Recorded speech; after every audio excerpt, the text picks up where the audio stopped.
Hello friends, कैसे हैं आप सब। आशा करता हूँ आप लोग अच्छे होंगे। दोस्तों, आज का हमारा जो टॉपिक होने वाला है वो बहुत ही महत्वपूर्ण टॉपिक होने वाला है। आज हम लोग इस वीडियो में देखेंगे खान सर का पॉलिटी का ये नोट्स है। इसमें हम भाग 1 पढ़ लिए हैं, संघ और राज्य। आगे देखेंगे हम लोग आगे बहुत ही महत्वपूर्ण। आज भाग 2 पढ़ेंगे नागरिकता। ठीक है, नागरिकता आज पढ़ेंगे हम लोग। ठीक है, तो चलिए वीडियो को बिना देर के वीडियो को स्टार्ट कर लेते हैं। दोस्तों, अगर आप चैनल पर नए हो तो मेरे चैनल को सब्सक्राइब करके बेल आइकन को प्रेस कर दीजिएगा। चलिए स्टार्ट कर लेते हैं। कोई भी देश अपने मूल निवासियों को कुछ विशेष अधिकार देता है। इन अधिकारों को ही नागरिकता कहा जाता है। भारत में एकहरी नागरिकता है, अर्थात हम केवल देश के नागरिक हैं, राज्यों का नागरिक नहीं बल्कि निवासी हैं। भारत में नागरिकता ब्रिटेन से लाया गया है। नागरिकता पर पहला विवरण अरस्तु ने दिया था।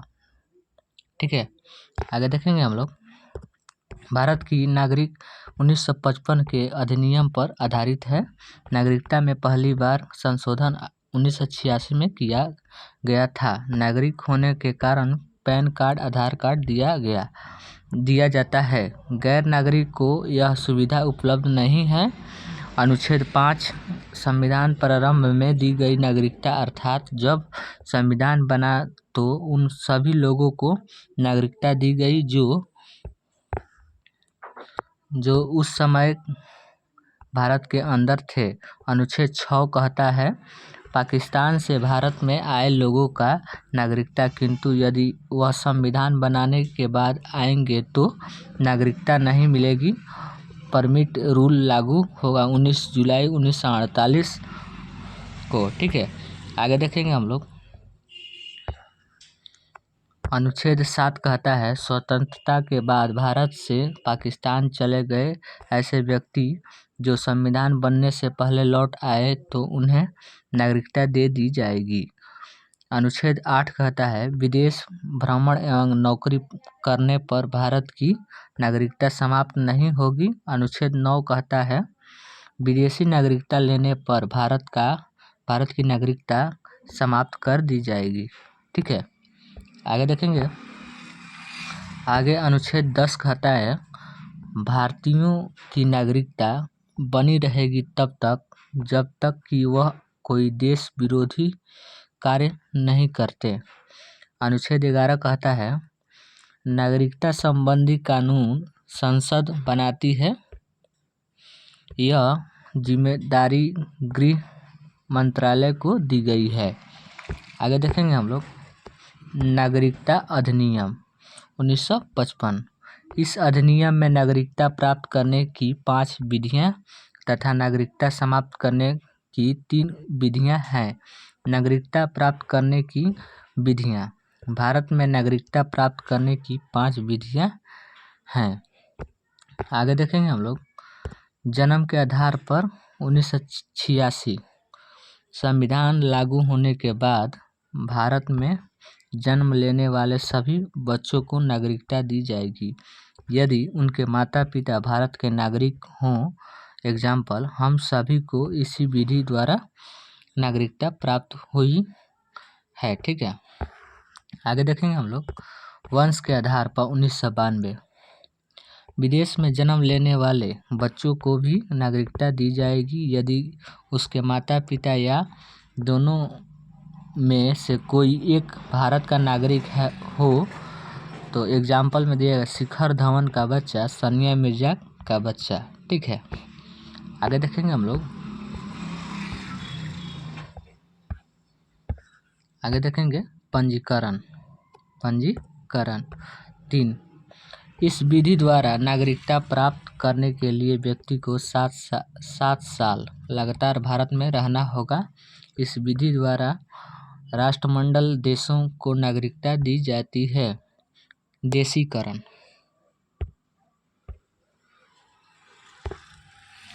आगे देखेंगे हम लोग।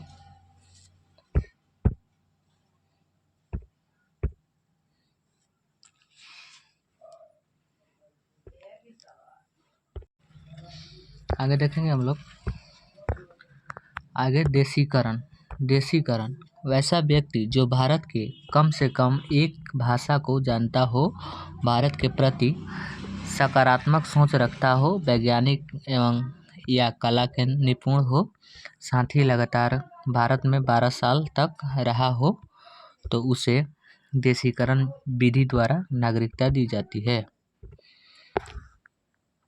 एग्जाम्पल के तौर पर मदर टेरेसा को भारत की नागरिकता अर्जित भूमि। किसी विदेशी राज्य को भारत में मिला लेने पर वहाँ के लोग को नागरिकता दी जाएगी। सिक्किम का भारत में विलय होने के बाद वहाँ के निवासी को दी जाएगी नागरिकता। बांग्लादेश के पारागाना जिले की नागरिकता। आगे देखेंगे हम लोग रीमार्क। नागरिकता में पहला 1986 ईस्वी में दूसरा, 1992 ईस्वी में तीसरा, 2005 ईस्वी में चौथा, 2015 ईस्वी में और पांचवा 2019 ईस्वी में संशोधन किया गया। आगे देखेंगे हम लोग एनआरआई नॉन रेजिडेंट इंडिया। वह नागरिक जो वर्तमान में भारत में नहीं रह रहा है लेकिन वह भारत का नागरिक है, वह विदेश में 6 माह से ज़्यादा पढ़ाई या नौकरी करने के लिए चला गया हो तो एनआरआई कहलाएगा।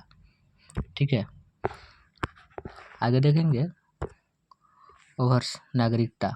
इसे 2005 में लक्ष्मीमल सिंघवी समिति द्वारा जोड़ा गया। ये बड़े बड़े उद्योगपतियों को दिया जाता है जो विदेशी नागरिकता ग्रहण कर लिए हैं। इस नागरिकता को प्राप्त करने वाला व्यक्ति बना वीआईएसए के वीज़ा के द्वारा भारत आ सकता है और उसका वीज़ा आजीवन मान्य रहता है। आगे देखेंगे हम लोग नागरिकता समाप्त होने के 3 शर्तें। ठीक है, पहला है यदि कोई व्यक्ति विदेश नागरिकता ग्रहण कर ले तो उसकी भारत की नागरिकता समाप्त कर दी जाएगी।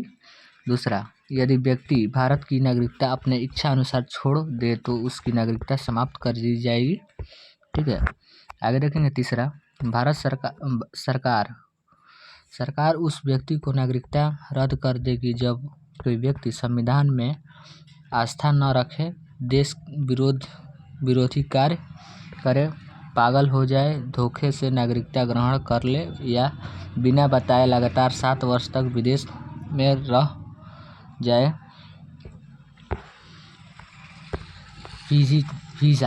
वीज़ा किसी दूसरे देश में जाने के लिए अनुमति की आवश्यकता होती है। इस अनुमति को ही वीज़ा कहते हैं। बिना वीज़ा किसी दूसरे देश में प्रवेश नहीं कर सकते हैं। पासपोर्ट अपने देश को छोड़कर दूसरे देश में जाने के लिए खुद अपने देश से अनुमति लेनी पड़ती है, जिसे पासपोर्ट कहते हैं।